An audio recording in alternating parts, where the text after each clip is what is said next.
నా దేవుని పిల్లలకి పేరు పేరున నా హృదయపూర్వకమైనటువంటి శుభాభివందనలు తెలియజేస్తూ ఉన్నాను. ప్రియమైనటువంటి దేవుని వారలారా, గడిచిన తరగతిలో ఆదికాండము 29వ అధ్యాయమును మనము ధ్యానించి ఉంటున్నాం. అందులో చివరగా యాకోబు లేయా గర్భమునందు నలుగురు కుమారులని కన్నట్లుగా మనము ఎరిగి ఉంటున్నాం. ఒకరు రూబేను, మరొకరు షిమ్యోను, లేవి, యూదా అనేటువంటి నలుగురు కుమారులని కన్నారు. వారి పేర్లకు ఆ సందర్భ అనుసారమైనటువంటి అనుభవంతో పేర్లను పెట్టడము జరిగింది. వాటి అర్థాలు ఏంటి అనేటువంటివి కూడా మనం గమనించి ఉంటున్నాం. ఇక 30వ అధ్యాయము ప్రారంభ వచనం నుండి కనుక మనం ధ్యానించుకున్నట్లయితే, రాహేలు తాను యాకోబునకు పిల్లలను కనకపోవుట చూచి తన అక్కయందు అసూయపడి యాకోబుతో, నాకు గర్భఫలము ఇమ్ము, లేని ఎడల నేను చచ్చెదను అనెను. ప్రియులారా, పూర్వపు రోజులలో నుండి మనం షారాయి గారి నుండి గమనిస్తున్నాం. స్త్రీలకి పిల్లల కాంక్ష ఎక్కువగా ఉంటుంది అని, పిల్లలు కలగకపోతే అదొక అవమానముగా భావిస్తారు అని, పిల్లలు లేనటువంటి వారిని సూటిపోటి మాటలతో ఈ సమాజము చిన్నబుచ్చుతుంది అని, అది జ్ఞానముతోనా అజ్ఞానముతోనా అనేటువంటి ఆ వివేకము చాలామందిలో ఉండదు. అసలు పిల్లలేంటి, ఆ పిల్లల వెనకాల ఉన్నటువంటి దైవ సంకల్పం ఏమిటి, గతమేంటి, వర్తమానం ఏంటి, ఆ పరిస్థితులు పూర్వపరాలు ఎరగకుండానే చాలామంది అవగాహన రాహిత్యంగా, అజ్ఞానంగా, మూర్ఖంగా మాట్లాడటం అనేటువంటిది జరుగుతుంది. ఈ విషయంలో ఎంత తీవ్రమైనది అని అంటే, స్త్రీలకు స్త్రీలే అవమానపరిచేటువంటి వారుగా మనకి కనిపిస్తూ ఉంటారు. ఇది తీవ్రమైనటువంటి విషయం.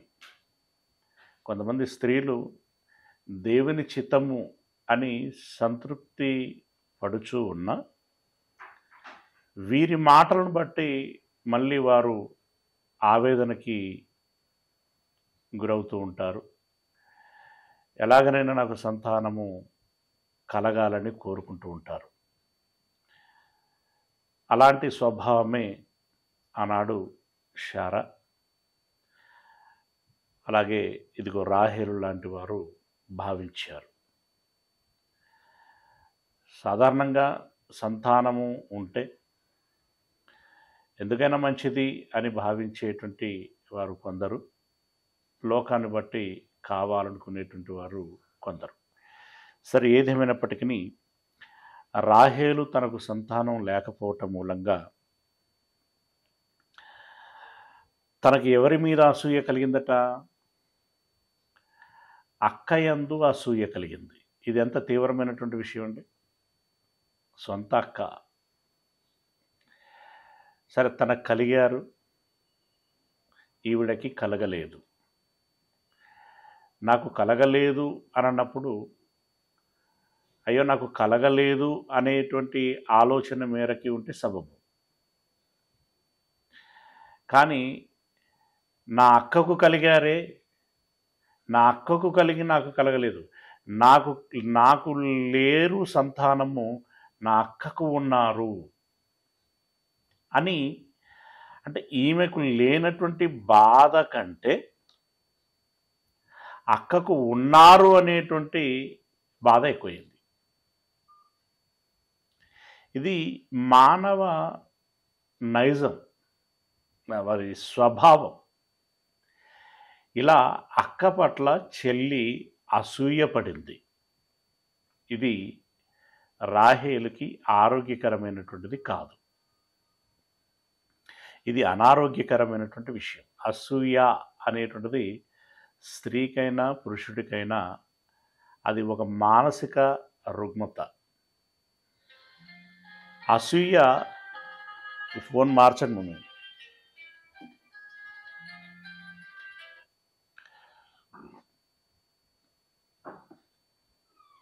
అసూయ అనేటువంటిది మనిషిని అనారోగ్యం పాలు చేస్తుంది.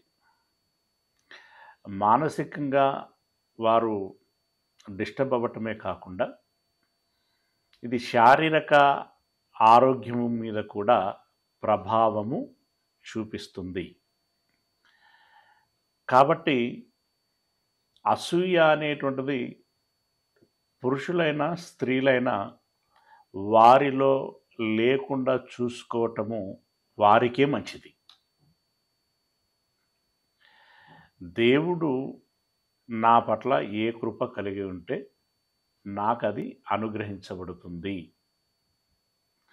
ఉన్నదానితో నేను సంతృప్తి పడతాను, సంతోషంగా ఉంటాను.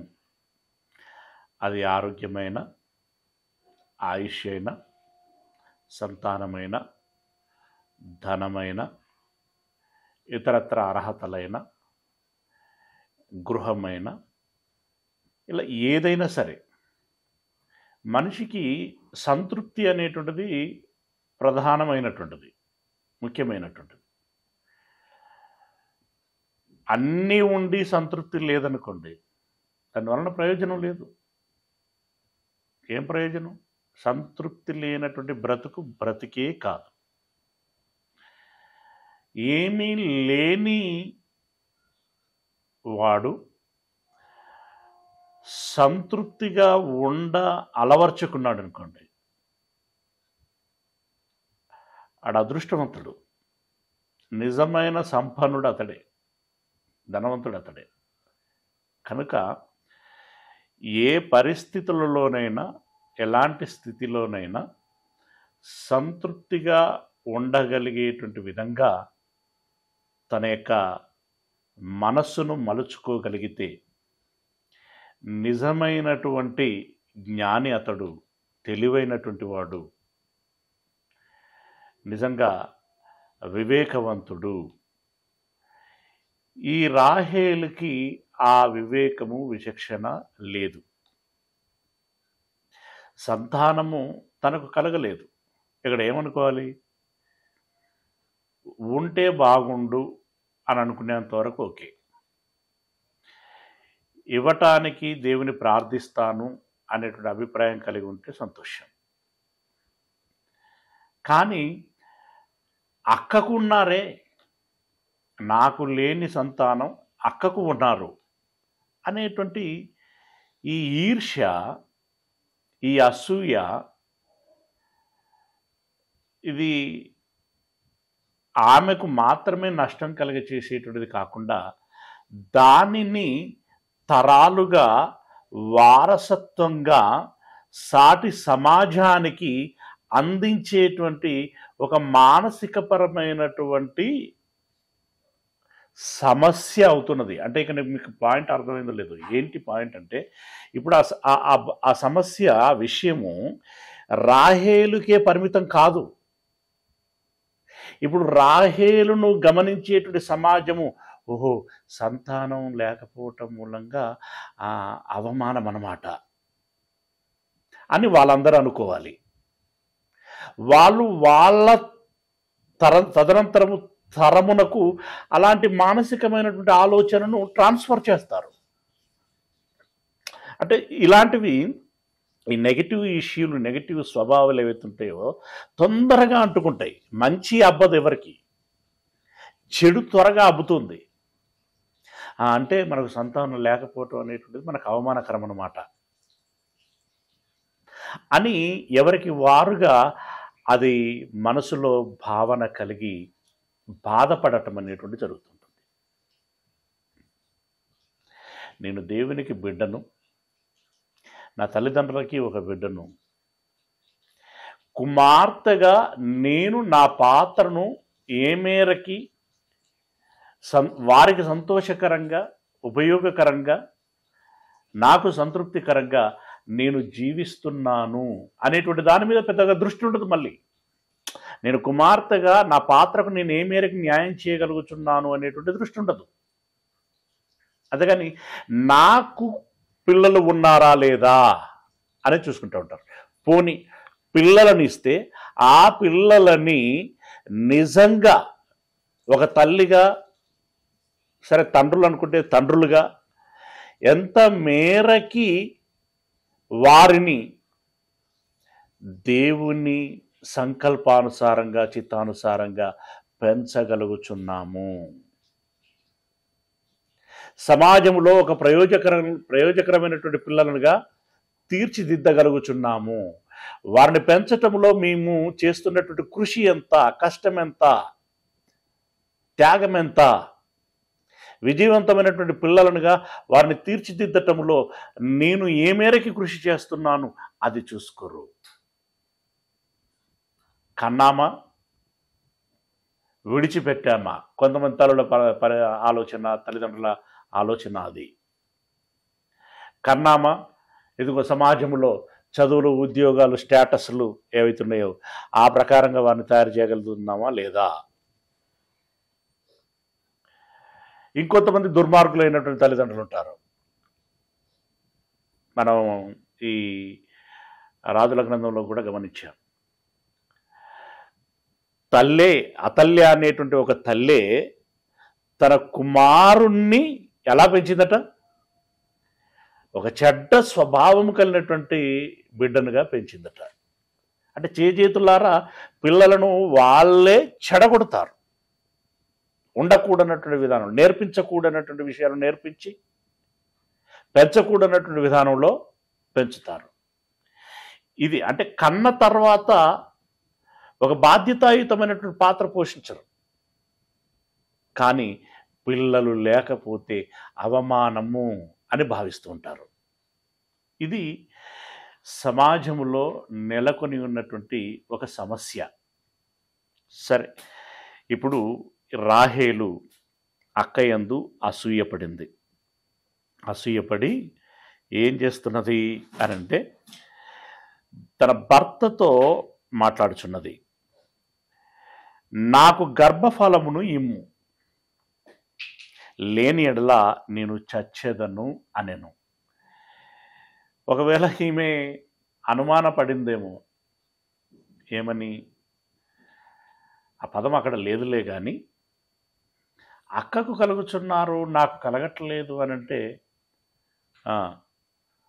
మా వారు ఏమైనా ఇక్కడ వ్యత్యాసం చూపిస్తున్నారా అనుకున్నదేమో.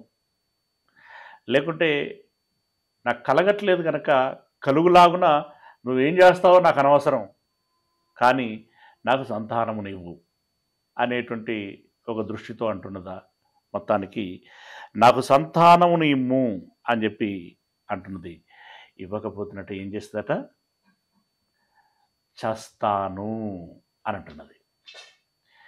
సంతానం లేకపోతే చావాలా?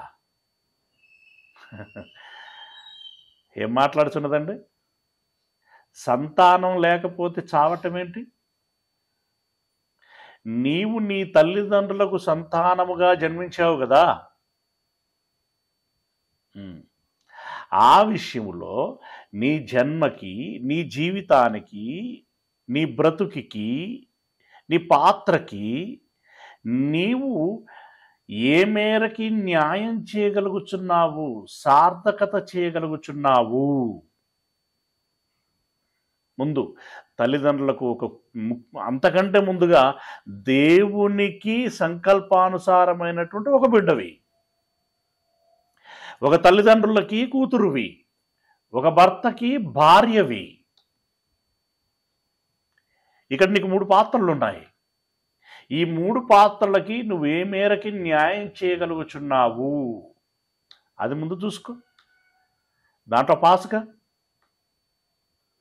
అది విజయవంతమైన తర్వాత నిజంగా అది నీవు అర్థం చేసుకోగలిగితే, నాకు సంతానము లేరే అని అంత చనిపోవాలి అనే అంత తీవ్రమైన విచారణను నొందవు. అది లేకపోతేనే ఎప్పుడు 24 గంటలు దృష్టి ఈ యావ మీద ఉంటుంది. ఏది వీళ్ళేమనుకుంటారు, వాళ్ళేమనుకుంటారు, ఎవరెవరు ఏమేమి మాట్లాడుకుంటున్నారో నా గురించి, ఈ రకమైనటువంటి ఆలోచనలోకి వెళ్ళిపోతూ ఉంటుంది. తెలివైనటువంటి వారు సమాజపు మాటలను పట్టించుకోరు.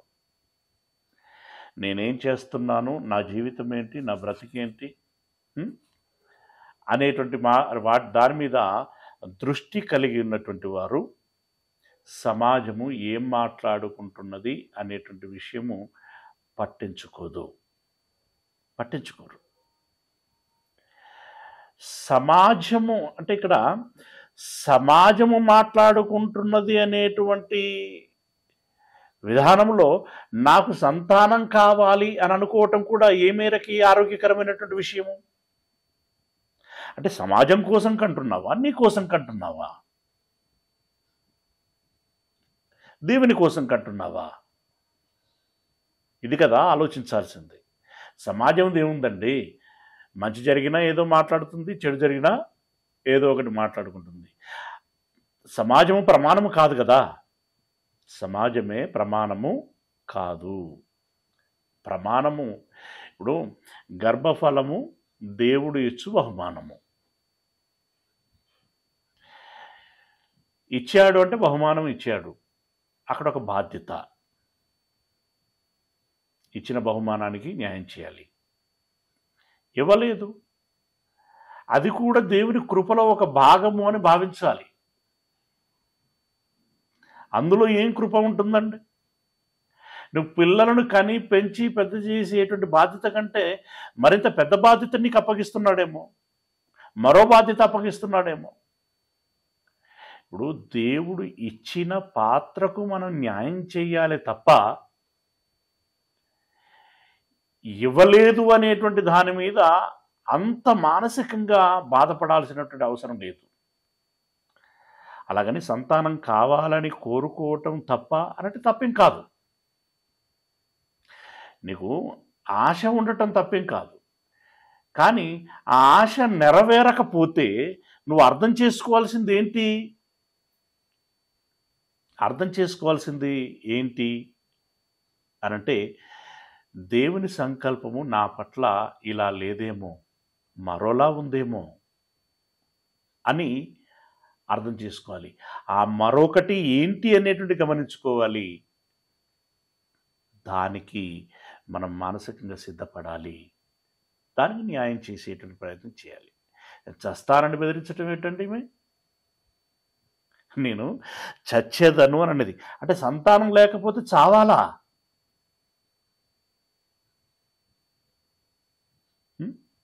కొంతమంది తండ్రులు ఉంటారు మూర్ఖులు. ఏమని, నీకు అందరు ఆడపిల్లలే పుడుతున్నారు, నీకు విడాకులు ఇచ్చేస్తాను, లేదంటే మరో పెళ్లి చేసేసుకుంటాను. ఇదెంత దుర్మార్గం, ఇదెంత అవగాహన రాహిత్యం. ఇలా రకరకాలుగా ఆలోచనలు కలిగి ఉంటారు. సరే, ఏదేమైనప్పటికీ ఈమె స్వయాన అక్క మీద అసూయ పడి అంటే ఇక్కడ విషయం చూసారా, ఎంత దారుణమైనటువంటి విషయం. అక్కకు సంతానం కలిగారు, పోనీ నా కలగకపోయినా అక్కకు కలిగారు అనే ఆనందం ఉండాలి, మంచి ఆరోగ్యకరమైనటువంటి మనస్సు అయితే. నాకు కలగలేదు, మా అక్కకు కలిగారు అనేటువంటి ఆ తీవ్రమైనటువంటి స్పందన ఏదైతే ఉందో అది అనారోగ్యకరమైనటువంటి విషయం. సరే, భర్తతో ఆ మాట అంటే ఇప్పుడు యాకోబు గారు అంటున్నారు, ఏమంటున్నారు? యాకోబు కోపము రాహేలు మీద రగులు కొనగా.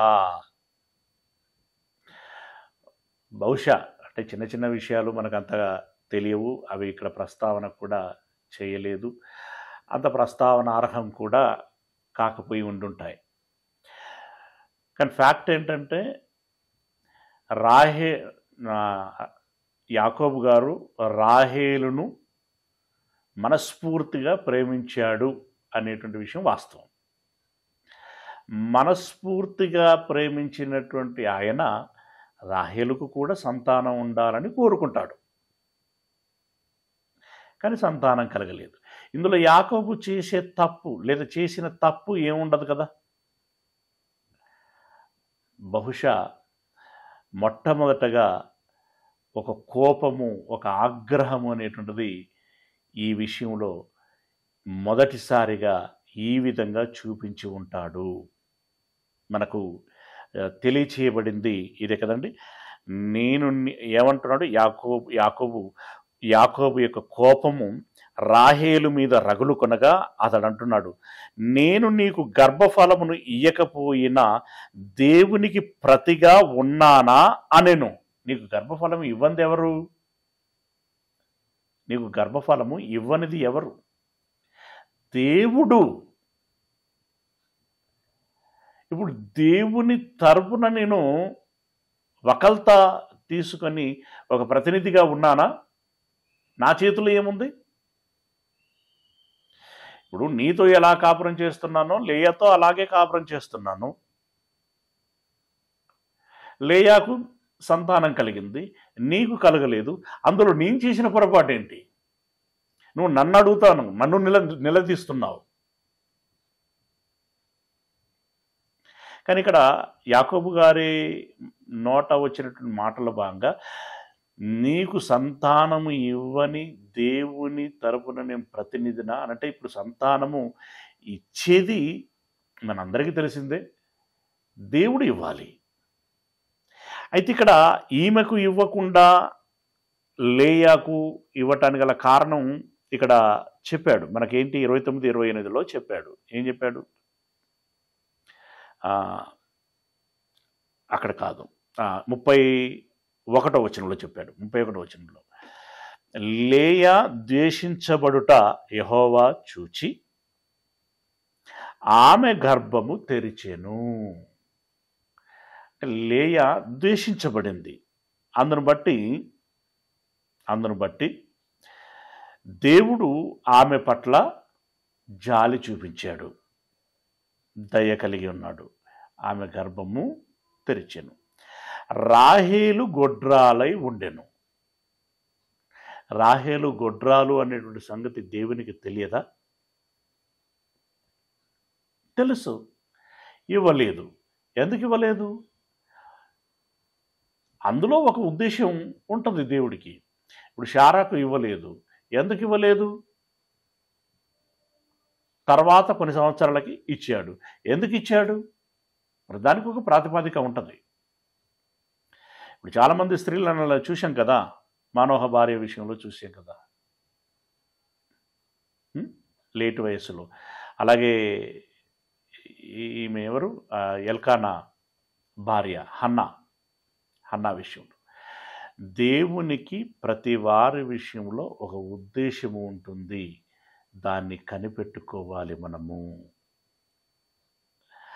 దానికంటే ముందుగా, అంటే సంతానం లేదు అని బాధపడటానికంటే ముందుగా నేను దేవుని చిత్తములో ఎలాగ ఉన్నాను అని చూసుకోవాల్సినటువంటి అవసరత ఉంటుంది. రైట్. అయితే యాకోబు గారు కోపం చూపించిన తర్వాత ఇప్పుడు శారా గారు ఏ పొరపాటైతే చేశారో, ఇది అనాలోచితము, తొందరపాటు అని చెప్పుకోవాలి మనం. శారా ఏ ఆలోచన అయితే చేసిందో, అంటే సంతానం కావాలి అనేటువంటి కాంక్ష ఉంటే స్త్రీలు ఎంతవరకు దాకా వెళుతారు అనేటువంటి దానికి ఇలాంటివన్నీ లెక్కలు. ఏం చేస్తున్నది ఆమె? అందుకు ఆమె, అలాగైతే నా దాసి అయిన బిల్హా ఉన్నది కదా. అంటే దాసురాన్లను వీళ్ళు ఎలా భావించేవారు అన్నట్టు నా సొంత ఆస్తి అన్నట్టుగా భావించేవారు. నాది, నాకు చెందినది. ఇప్పుడు దాసులకు వాళ్ళ మీద వాళ్ళకు రైట్స్ ఉండవు. దాసుల మీద వీళ్ళకు రైట్స్ ఉంటాయి, యజమానులకి. అలాంటి దాసులను మేము ఎలాగనైనా వాడుకోవచ్చు అనేటువంటి మైండ్ సెట్ ఉండేది. ఆ రోజుల్లో వాళ్ళకి ఆ అధికారం ఉండేది. అది అలా తరాలుగా వస్తున్నది. ఇక అందరికీ, సమాజానికి తెలిసినటువంటి విషయమే. అది సర్వసాధారణం. యజమానుల దృష్టి అలాగుండేది. ఈ దాసులు అయినటువంటి వాళ్ళు కూడా మానసికంగా వాళ్ళ మెంటల్లీ అలాగే ప్రిపేర్ అయి ఉండేవాళ్ళు. మేము మా యజమానులు చెప్పినట్టుగా నడుచుకోవాలి, వాళ్ళు ఏం చెప్పినా చెయ్యాలి, కాదనొద్దు, నాకు దేని మీద అధికారము ఉండదు, ఏది నాది అని నేను అనుకోకూడదు, అంతా నా యజమానులకే చెందుతుంది. ఈ రకమైనటువంటి దృక్పథం ఉండేది. అందుకే మనకు హాగరు విషయంలో అలాగే జరిగింది. కాకపోతే హాగరు విషయంలో ఆమె గర్భం ధరించిన తర్వాత ఆమె మనసులో మార్పు వచ్చేసింది. అక్కడ ఆమె గర్వం చూపించింది. ఇప్పుడు ఇక్కడ కూడా మనం గమనిస్తే, మామూలునైతే స్త్రీ స్వభావం ఎలా ఉంటుందండి? నీ భర్త యుద్ధకు నన్ను ఇవ్వమంటున్నావు ఏంటి, ఏం మాట్లాడుతున్నావు నువ్వు అని చెప్పి మామూలునైతే ఎదురు తిరగటం అనేటువంటి జరుగుతూ ఉంటుంది. కానీ అలా ఆ రోజుల్లో దాసుల యొక్క పరిస్థితి లేదు. ఏమన్నది? నా దాసి అయిన బిల్హా ఉన్నది కదా, ఆమెతో పొమ్ము, ఆమె నా కొరకు పిల్లలను కనును.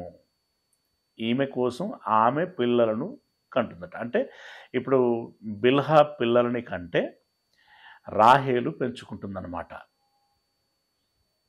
రాహేలు పెంచుకోవటం అంటే మళ్ళీ ఆమె యొక్క అటు పిల్లల యొక్క మంచి చెడు అవి ఏమన్నా పనులు ఉంటే, అంటే పిల్లలకు స్నానం చేయించడం కావచ్చు, ఆ పిల్లలకు భోజనం తినిపించడం కావచ్చు, ఆ పిల్లలకు కొన్ని సపర్యలు ఉంటాయి కదా, ఆ సపర్యలన్నీ మళ్ళీ ఎవరు చేయాలి? దాసులే చేయాలి.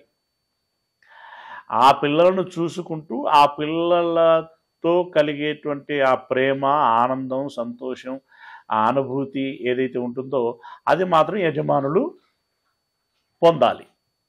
ఈ రకమైనటువంటి దృక్పథము సహజంగా ఉంటుంది. అయితే దానిలో భాగంగా ఆమె ఏం చెప్పుచున్నది అంటే, నువ్వు పిల్లలను నా కోసము, ఆమెతో పొమ్ము, ఆమె నా కొరకు పిల్లలను కనును, అలాగున ఆమె వలన నాకును పిల్లలు కలుగుదురని చెప్పి తన దాసి అయిన బిల్హాను అతనికి భార్యగా ఇచ్చెను. యాకోబు ఆమెతో పోగా బిల్హా గర్భవతి అయి యాకోబునకు కుమారుణ్ణి కనెను. అప్పుడు రాహేలు, దేవుడు నాకు తీర్పు తీర్చెను, ఆయన నా మొర విని నాకు కుమారుని దయచేసేననుకొని అతనికి దాను అని పేరు పెట్టెను. దాను అని పేరు పెట్టెను. అంటే బిల్హా యందు పుట్టినటువంటి కుమారుని పేరు దాను. దాను అనగా న్యాయము తీర్చుట. మేబీ వాడుకలో అదే చివరికి డాన్ అయిందేమో. డాన్ అంటే ఒక ముఠాకి నాయకుడిగా ఉంటాడు కదండి, ఆడేం చెప్తే అదే కదా వేదం. ఆడేం చెప్తే అదే, అతడు చెప్పినట్టుగా వినాలి. సిట్ అంటే సిట్, స్టాండ్ అంటే స్టాండ్. ఓకే, దాను అని పేరు పెట్టాను. తర్వాత రాహేలు దాసి అయిన బిల్హా తిరిగి గర్భవతి అయి యాకోబునకు రెండవ కుమారుణ్ణి కనెను. అప్పుడు రాహేలు, దేవుని కృప విషయమై నా అక్కతో పోరాడి గెలిచి తినని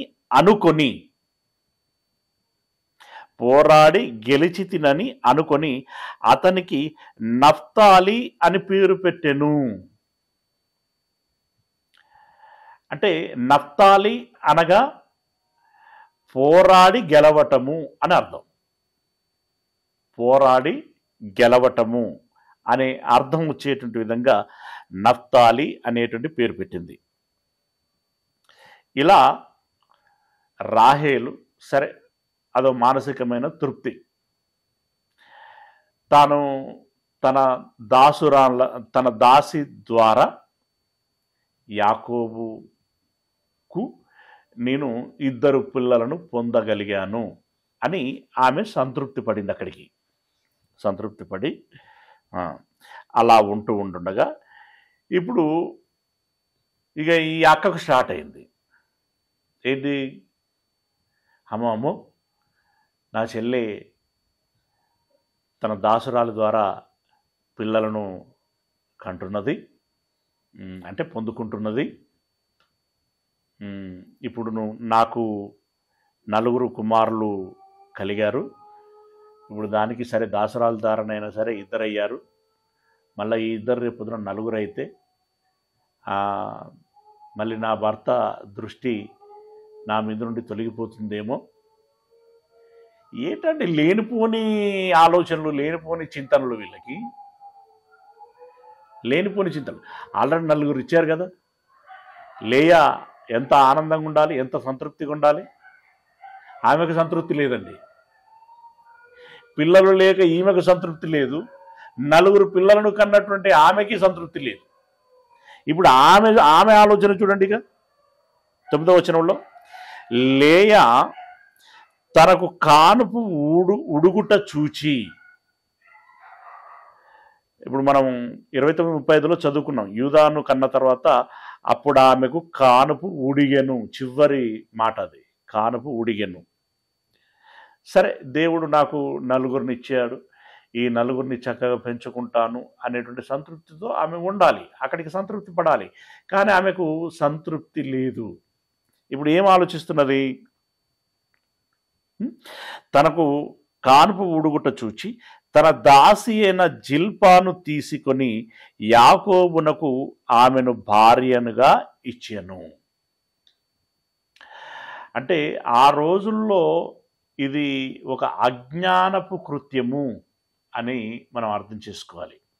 అంటే ఒక అనాగరిక కాలము అని మనం ఎలాగైతే మాట్లాడుకుంటామో అలాంటి అనాగరికము, అలాంటి అజ్ఞానము ఆ రోజుల్లో స్త్రీలకు ఉంది, పురుషులకు కూడా ఉంది. ఇప్పుడు పురుషులు ఇదేంటి అని చెప్పి నివారించలేదు. అక్కడ అబ్రహాము దాన్ని ఆబ్జెక్షన్ చెప్పలేదు. ఇంకా ఆబ్జెక్షన్ చెప్పకపోగా మేబీ వీళ్ళే మాకు ఇలాంటి అవకాశం ఇచ్చిన తర్వాత ఇంకా మాకేంటి అనేటువంటి దృక్పథంలో ఉన్నట్టుగా అనిపిస్తూ ఉంటుంది.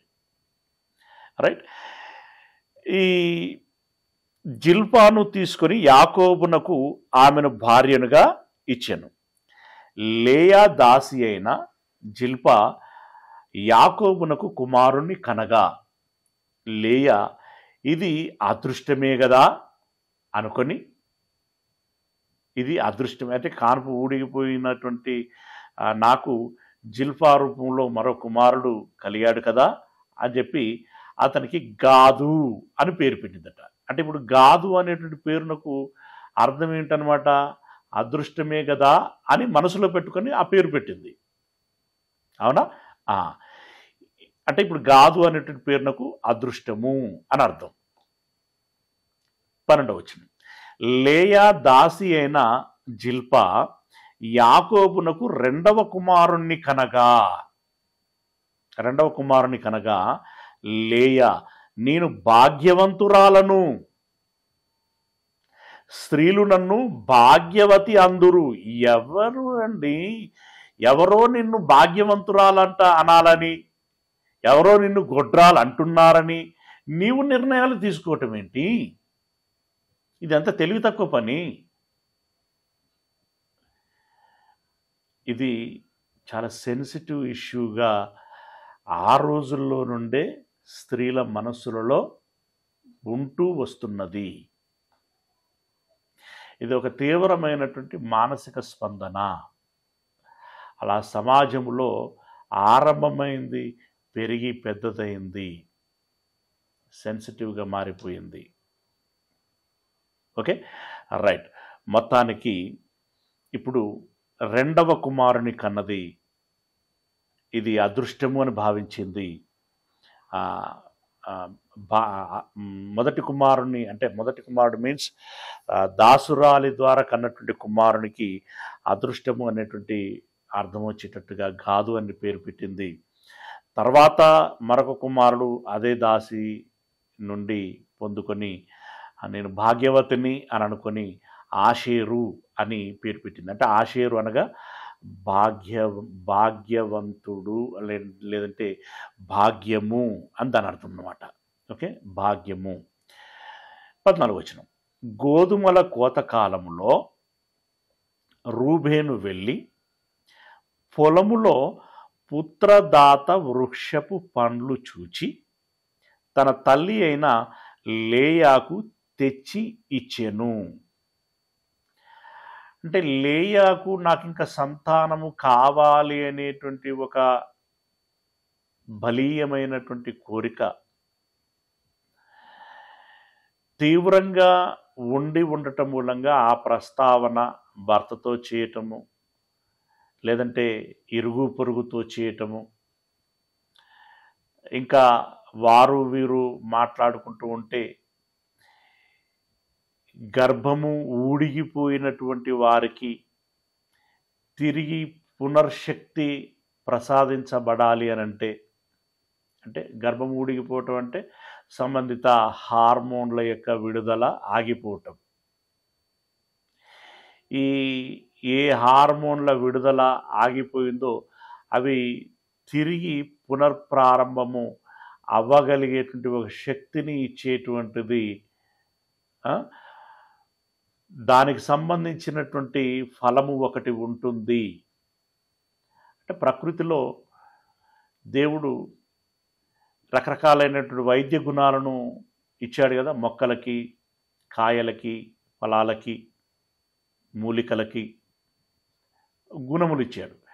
అలాంటి ఒక వృక్ష ఫలమునకు ఉన్నటువంటి గుణం ఏంటంటే సంతానము కలుగులాగున సంబంధిత హార్మోన్లను ఉత్పత్తి చేయగలిగేటువంటి గుణము ఈ పండుకు ఉంది. అది అప్పటికి తెలిసినటువంటి విషయం, సమాజానికి తెలిసినటువంటి విషయం. ఆ విషయము రూబేనుకు తెలిసింది. రూబేనుకు తెలిస్తే బహుశా వాళ్ళ అమ్మకి చెప్పినట్టున్నాడు ఆయన, లేదా వాళ్ళ అమ్మే తెలుసుకొని రూబేనుకు చెప్పి ఉంచిందేమో, విషయం తెలియదు. మొత్తానికి ఒక దినమున ఆ పండు అతనికి దొరికింది, తెలిసింది. ఓకే, తెలిస్తే ఏం చేశాడు ఆయన? వెళ్ళి పొలములో పుత్రదాత వృక్షపు పండ్లు చూచి తన తల్లి అయిన లేయాకు తెచ్చి ఇచ్చాను. అంటే ఈయనకే ఎవరైనా చెప్పారా ఈ పండు ఇలా ఉపయోగపడుతుంది, దీనికి గుణం ఉన్నది అని? ఎటకెలకి అతనికి అది తెలిసింది, అది తీసుకొచ్చి తన తల్లికి ఇచ్చింది. అప్పుడు రాహేలు నీ కుమారుని పుత్రదాత వృక్షపు పండ్లలో కొన్ని నాకు దయచేయమని లేయాతో అనగా. అంటే రూబేన్ ఎప్పుడైతే ఈ పండు తీసుకొచ్చాడో ఆ పండును బట్టి లేయా బహుగా సంతోషించినట్టుంది. ఆ లేయా సంతోషించటము మూలముగా విషయము రాహేలుకు తెలిసింది. ఇప్పుడు రాహేలు అంటే చెల్లి అక్క దగ్గరికి వెళ్ళి అడుగుచున్నది ఏమని? ఆమె నా భర్తను తీసుకుంటే చెల్లి అక్క దగ్గరికి వెళ్ళి నీ కుమారుని పుత్రదాత వృక్షపు పండ్లలో కొన్ని నాకు దయచేయమని లేయాతో అనగా. 15వ వచనం, లేయా అంటున్నది, ఆమె నా భర్తను తీసుకుంటివే అది చాలదా? ఇప్పుడు నా కుమారుని పుత్రదాత వృక్షపు పండ్లను తీసుకొందువా అని చెప్పాను. ఈ అక్కదో బాధ. సరే, నా చెల్లకు సంతానం లేదు, అదేదో అడుగుతున్నది, సరే ఇద్దాము అనేటువంటి సానుకూల దృక్పథం ఆమెకు లేదు. లేకపోగా ఏమంటున్నది? నా భర్తను తీసుకున్నావు కదా, తీసుకోవటం ఏంటండి? అంటే తీసుకోవటం అంటే మేబీ ఈమె మనసులో ఏం పెట్టుకుని ఉంటుందంటే మొదటి భార్యగా ముందు లేయాకు వివాహమైంది కదా, అంతతో ఆగకుండా సరే ఇప్పుడు నా అక్క యాకోబును వివాహం చేసుకున్నది, ఇక వాళ్ళు దంపతులుగా ఉంటే సరిపోతుంది, మళ్ళీ నేను ఆ యాకోబు జీవితాలలోనికి వెళ్ళటం ఎందుకు అని చెప్పి రాహేలు అనుకోలేదు కదా అని లేయా అనుకున్నదేమో. నా భర్తను తీసుకున్నావు కదా అంటే ఇక్కడ అలాంటి అర్థమే వస్తూ ఉంటుంది. అలాగనైనా రెండవది ఇంకొక అర్థం ఏమొస్తుంటుంది అని అంటే, ఇప్పుడు వీళ్ళు వంతులు వేసుకుంటున్నారు. అంటే ఇప్పుడు తల్లిదండ్రులను సాకేటువంటి విషయంలో ఇద్దరు కొడుకులు ఉంటే నువ్వు ఒక నెల నేను ఒక నెల అని పంచుకున్నట్టుగా వీరు భర్తను పంచుకుంటున్నారు. నా దగ్గర కొన్నాళ్ళు నీ దగ్గర కొన్నాళ్ళు ఈ రకంగా. ఇప్పుడు రాహేలు దగ్గర యాకోబు ఉన్నారు. ఆ క్రమంలో లేయా ఆమెకు బాధ, ఆమెకు కోపం, ఆమెకు కూడా ఒక రకమైనటువంటి అసూయ ఉన్నట్టుగా మనకు కనబడుతున్నది. ఆమె అంటున్నది, నా భర్తను తీసుకున్నావు, ఇది చాలదా, ఇంకా పుత్రదాత వృక్ష ఫలములను అడుగుచున్నావు అని అన్నది. అందుకు రాహేలు, ఈ బేరాలు చూడండి అక్కజల్లు ఎంత బాగా ఆలోచించుకుంటున్నారు. అందుకు రాహేలు, కాబట్టి నీ కుమారుని పుత్రదాత వృక్ష పండ్ల నిమిత్తము అతడు ఈ రాత్రి నీతో శయనించునని చెప్పాను. ఇక్కడ ఈ సందర్భాలు కొంచెం ఇబ్బందికరంగా ఉన్నాయి, జుగుప్సగా ఉన్నాయి. నువ్వు నాకు పండిస్తే ఈరోజు నా దగ్గర ఉన్నటువంటి భర్తని నువ్వు పొందుకోవచ్చు అన్నట్టుగా మాట్లాడుచున్నది. ఏం బేరాలండి ఇవి? వీరు ఈ అక్క చెల్లెళ్ళ యొక్క ఈ వర్షన్ బాగలేదు, వాళ్ళ కన్వర్జేషన్ అసలే బాగలేదు. దానికంటే ముందుగా వాళ్ళ మనస్సు, వాళ్ళ బుద్ధి అసలు బాగలేదు. అవునా? సరే, ఇప్పుడు మొత్తానికి బేరం పెట్టుకుంటున్నారు. సొంత భర్తనే, ఇద్దరికి చెందినటువంటి భర్తనే బేరం పెట్టుకుంటున్నారు. ఏం బేరం పెట్టుకుంటున్నారు? నువ్వు నాకు ఆ పండ్లను ఇచ్చినట్టయితే నేను నా భర్తను ఈ రోజుకి నీకు ఇస్తాను. సాయంకాలమందు యాకోబు పొలములో నుండి వచ్చినప్పుడు లేయా అతన్ని ఎదుర్కొనబోయి, నీవు నా యొద్దకు రావలను, ఎందుకంటే అంటే మామూలుగా అయితే రాహేల్ దగ్గర ఉండాలి. ఆ వారమో ఆ నెలనో వాళ్ళు ఎలా పంచుకున్నారో అలా. అయితే ఇప్పుడు నువ్వు నా ఇంటికి రావాలి. ఎందుకు? నా కుమారుని పుత్రదాత వృక్షపు పండ్లతో నిన్ను కొంటినని చెప్పెను. కాబట్టి అతడు ఆ రాత్రి ఆమెతో శయనించెను. ఇద్దరి భార్యల ముద్దుల భర్త ఏదో సంథింగ్ కొటేషన్లు వాడుకలో ఉన్నాయి కదా. ఇప్పుడు ఈ ఇద్దరి భార్యలకి ముద్దుల భర్త, ఈయనకు పాపం నవ్వాలో ఏడవాలో అర్థం కాకపోయి ఉంటుంది ఆ రోజుల్లో పరిస్థితి. ఇద్దరు భార్యలు, మళ్ళీ ఇద్దరి దాసులు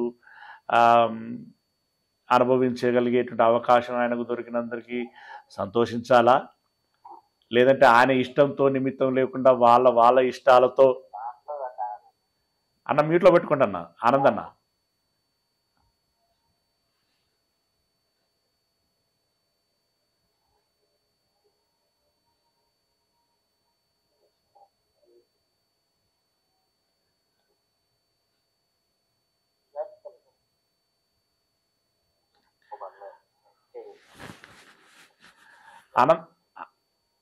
ఆనందన్న,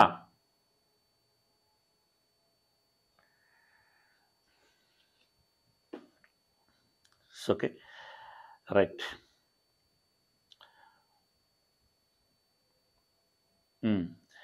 వీళ్ళ యొక్క విధానాలను బట్టి అతడికి ఇది సంతోషించాలా బాధపడాలి, ఎందుకంటే ఆయనతో నిమిత్తం లేకుండా వాళ్ళు పనిచేసుకుంటున్నారు, అంటే వాళ్ళ ఇష్టం. ఆ రకంగా ఆ యాకోబు యొక్క పరిస్థితి చోటు చేసుకుని ఉన్నది. ఈరోజు నువ్వు నా యొద్దకే రావాలంటే అతడు ఆమె యొద్దకు వెళ్ళాడు, ఆ రాత్రి ఆమెతో శయనించెను. దేవుడు లేయా మనవి వినెను గనుక ఆమె గర్భవతి అయి యాకోబునకు 5వ కుమారుణ్ణి కనెను. అంటే ఇప్పుడు లేయా ఈ పుత్రదాత వృక్ష ఫలమును తిన్నది, ఆ శక్తిని పుంజుకున్నది. అంటే ఈ గర్భము ఊడిగినటువంటి వారికి మరలా గర్భపు శక్తిని ఇవ్వగలిగేటువంటి గుణము ఈ ఒక రకమైనటువంటి చెట్టు యొక్క ఫలములకి ఉన్నది అన్నట్లుగా మనకు అర్థమవుతున్నది. కాకపోతే ఇప్పుడు దాని పేరు ఎగ్జాక్ట్లీగా ఏముంటుంది, అది ఎలా ఉంటుంది, ఇలాంటి విషయాలు మన బోటి వాళ్ళకి తెలియదు. మేబీ తెలిసిన వారికి తెలిసి ఉండొచ్చు. అది ఇప్పుడు ఇంకా మరి మన భూభాగములో ఉన్నదా లేదా అనేటువంటి సంగతి మనకు తెలియదు.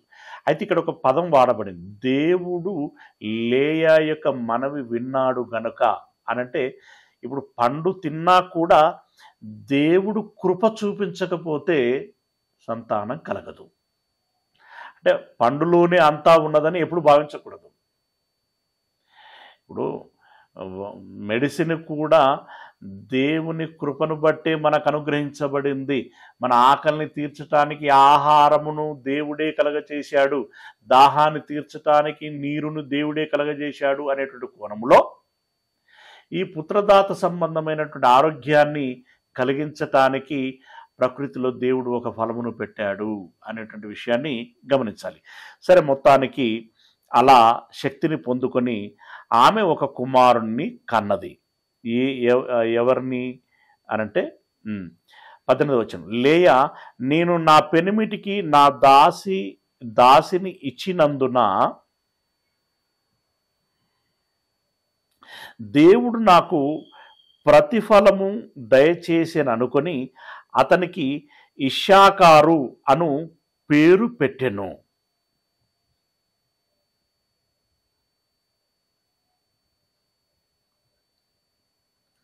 ఏమండి, ఇప్పుడు లేయాకి ముందుగా 4 కుమారులు పుట్టారు.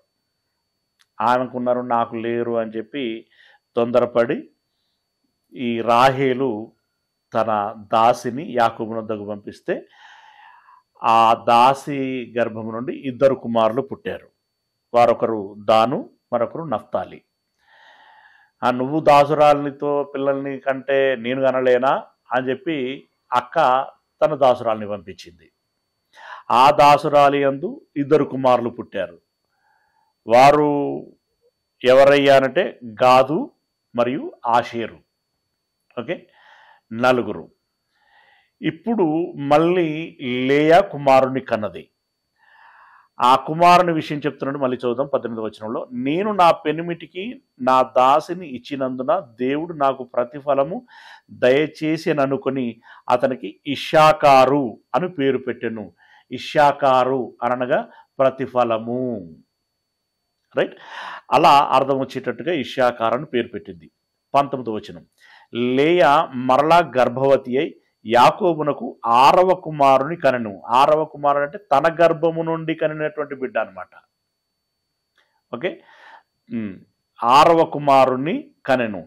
అప్పుడు లేయా, దేవుడు మంచి బహుమతి నాకు దయచేసెను, నా పెనిమిటికి 6 కుమారులను కనియున్నాను గనుక అతడు ఇకను నాతో కాపురము చేయుననుకొని అతనికి జెబూలూను అను పేరు పెట్టెను.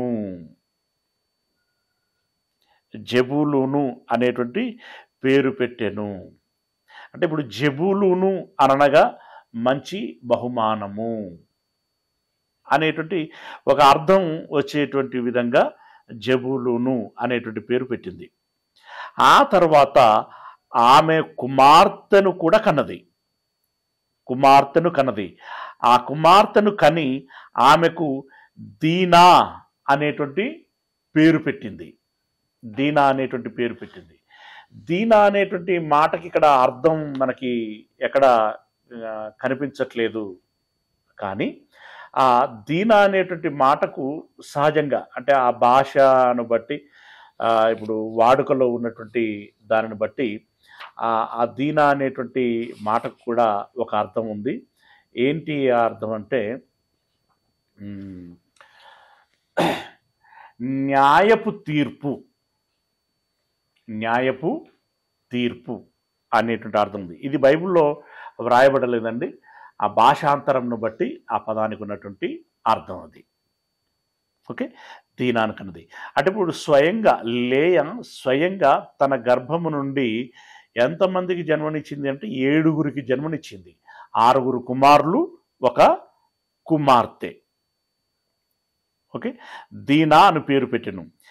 దేవుడు రాహేలును జ్ఞాపకము చేసుకుని, రాహేలు కూడా ఇక్కడ పుత్రదాత పనులను తీసుకున్నది. ఓకే, అంటే ఆ రకంగా మళ్ళీ ఆమె ఆరోగ్యమును పొందుకున్నది. దేవుడు రాహేలును జ్ఞాపకము చేసుకుని, ఈ 2 విషయాలు మనకు ఇంపార్టెంట్. లేయా మనవి వినెను, రాహేలును జ్ఞాపకము చేసుకునేను. అంటే లేయా మనవిని విన్నాడు కాబట్టి లేయుకు సంతానం కలిగింది.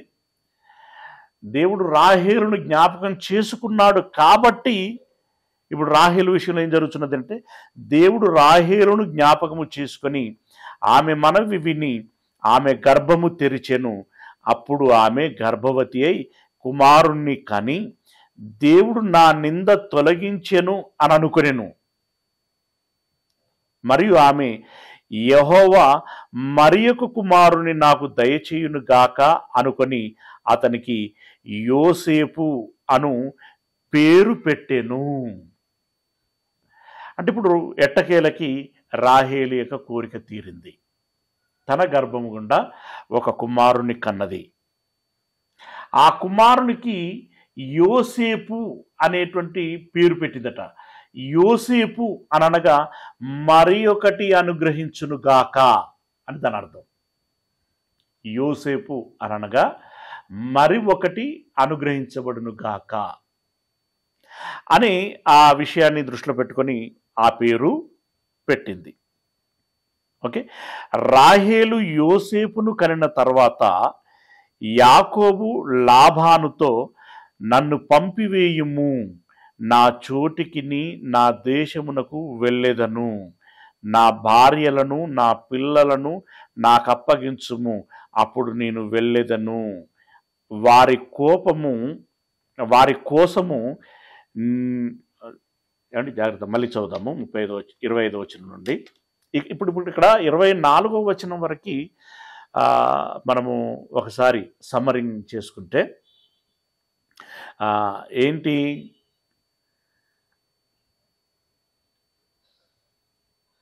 అక్కా చెల్లెళ్ళు సంతానం కావాలి అనేటువంటి బలమైన కాంక్ష కలిగి ఉన్నారు.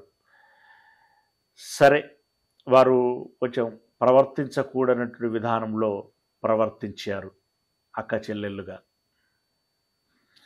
సరే, ఇక తప్పో ఒప్పో వారి కోరికల మేరకి వాళ్ళ గర్భము నుండి, వాళ్ళ దాసురాళ్ళ గర్భం నుండి పిల్లలు జన్మించారు. ఇప్పుడు లేయా స్వయంగా 6 కుమారులకి 1 కుమార్తెకి జన్మనిచ్చింది. తర్వాత రాహేలు యొక్క దాసురాలు బిల్హా 2 కుమారులకు జన్మనిచ్చింది. ఆ తదుపరి లేయా కూడా తన దాసురాల్ని పంపిస్తే జిల్పా, ఆమె గర్భమునందు 2 కుమారులు జన్మించటం జరిగింది.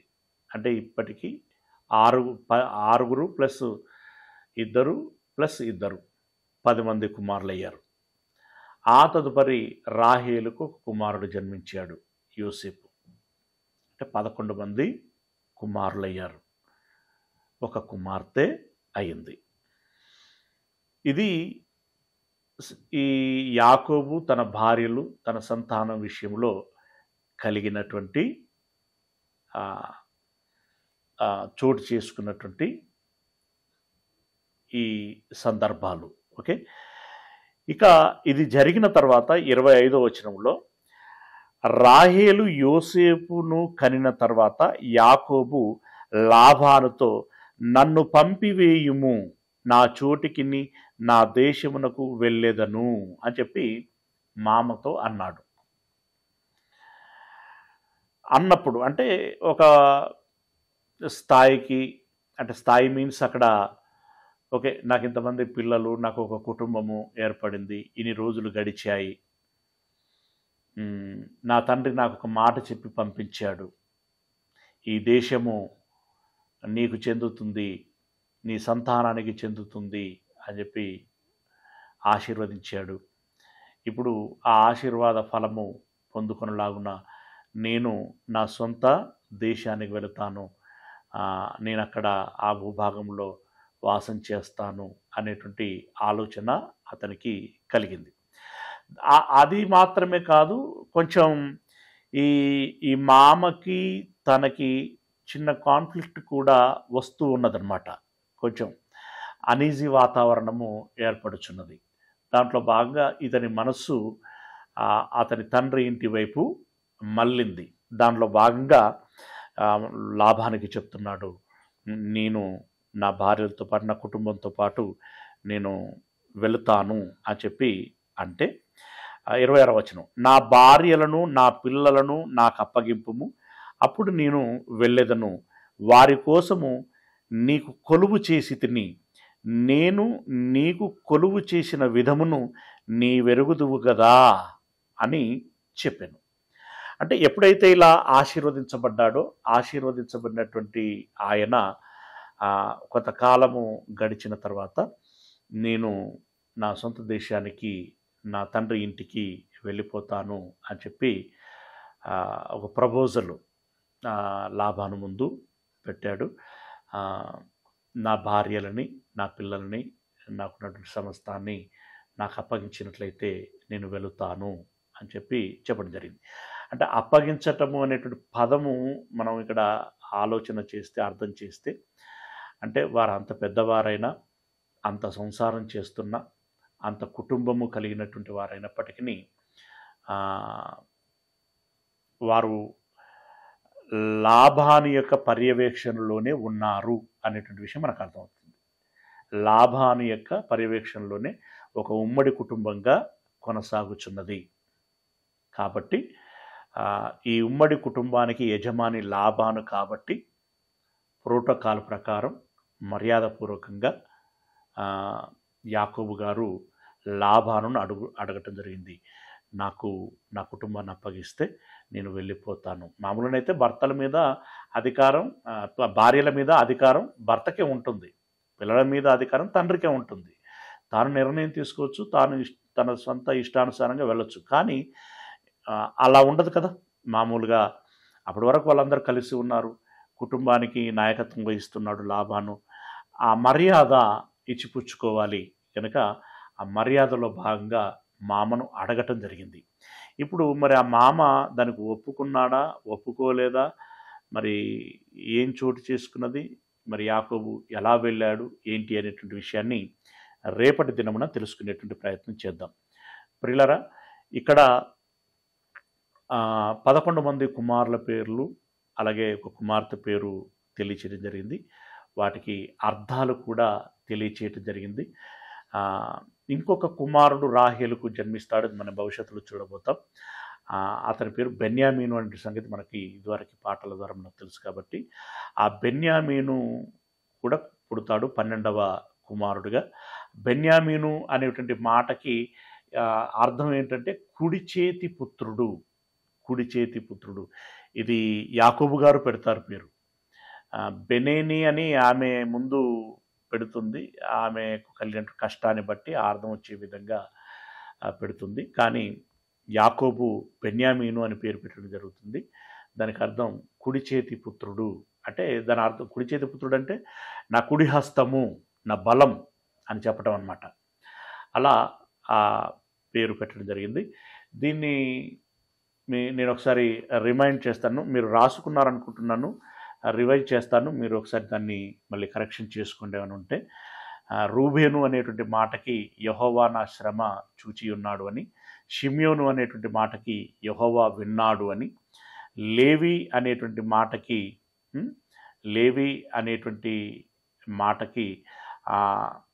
హత్తుకొని ఉండును అనేటువంటి అర్థము. హత్తుకొని ఉండును లేదా న్యాయము తీర్చును, ఈ రెండు అర్థాలు వస్తాయి లేవి అనేటువంటి మాటకి. యూదా అనగా దేవునికి యెహోవాను స్తుతించేదనము లేదా దేవునికి స్తోత్రము అనేటువంటి అర్థం వస్తుంది. ఇశ్శాకారు అనగా దేవుని ప్రతిఫలము అనే అర్థం వస్తుంది. జెబూలును అనగా దేవుని యొక్క మంచి బహుమతి, దేవుని మంచి బహుమతి అనే అర్థం వస్తుంది. ఇది లేయా సంతానము విషయంలో మనం అర్థం చేసుకోవాల్సినటువంటిది. సరే, దీనా అనగా న్యాయపు తీర్పు అనే అర్థం వస్తుంది. దాను అనేటువంటి పేరుకి దేవుని న్యాయము అనే అర్థం వస్తుంది. నఫ్తాలి అనగా పోరాడి గెలిచితిని అనే అర్థం వస్తుంది. అంటే పోరాడి విజయం సాధించాను, గెలిచితిని మీన్స్ విజయం సాధించాను అనేటువంటి అర్థం వస్తుంది. గాదు అనగా అదృష్టము అనే అర్థం.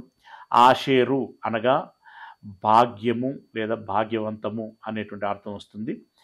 ఇక యోసేపు అనగా మరి ఒకటి అనుగ్రహించును గాక అనేటువంటి అర్థం వస్తుంది. బెన్యామీను అనగా కుడి చేతి పుత్రుడు అనేటువంటి అర్థం వస్తుంది. అయితే ఇప్పుడు లేయా గర్భంలో పుట్టినటువంటి వాళ్ళు ఎవరెవరు అనేటువంటిది ఆరుగురు పేర్లు మనం చదువుకున్నాం. బిల్హాలేమో దాను నఫ్తాలి, గాదును కాదు, జిల్పాకేమో గాదు ఆషేర్లు, రాహేలుకేమో యోసేపు బెన్యామీను. అంటే బిల్హాకి జిల్పాకి ఆ రాహేలుకి ఇద్దరు కుమారులు కలగటం జరిగింది. లేయాకు మాత్రమే 6 కుమారులు, ఒక కుమార్తె జన్మించడం జరిగింది. అయితే ఇప్పుడు ఇక్కడ ఆర్డర్ ఆఫ్ సీక్వెన్స్లో వయస్సును బట్టి ఎవరి తర్వాత ఎవరు అనంటే మళ్ళా ఇక్కడ లైన్ తప్పుతుంది. దాన్ని మనం ఒకసారి దృష్టిలో పెట్టుకోవాలి. ఏంటి అంటే మొదటి కుమారుడు రూబేను, రెండవ కుమారుడు షిమ్యోను, మూడవ కుమారుడు లేవి, నాలుగవ కుమారుడు యూదా, 5వ కుమారుడు దాను, ఓకే, 6వ కుమారుడు నఫ్తాలి, 7వ కుమారుడు గాదు, 8వ కుమారుడు ఆషేరు, 9వ కుమారుడు మళ్ళీ లేయా గర్భంలో పుట్టినటువంటి ఇశ్శాకారు, 10వ కుమారుడు జెబూలును, 11వ కుమారుడు రాహేలు గర్భంలో పుట్టినటువంటి యోసేపు, 12వ కుమారుడు బెన్యామీను. ఇది ఇందులో ఉన్నటువంటి విషయం, వివరణ.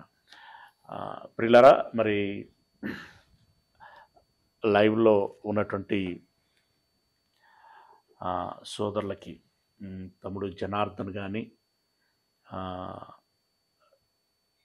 జనార్దన్కి అంటే ఈరోజు మరి ఎందుకో అమ్మ ఎవరు గోపి చందు గుంటూరు,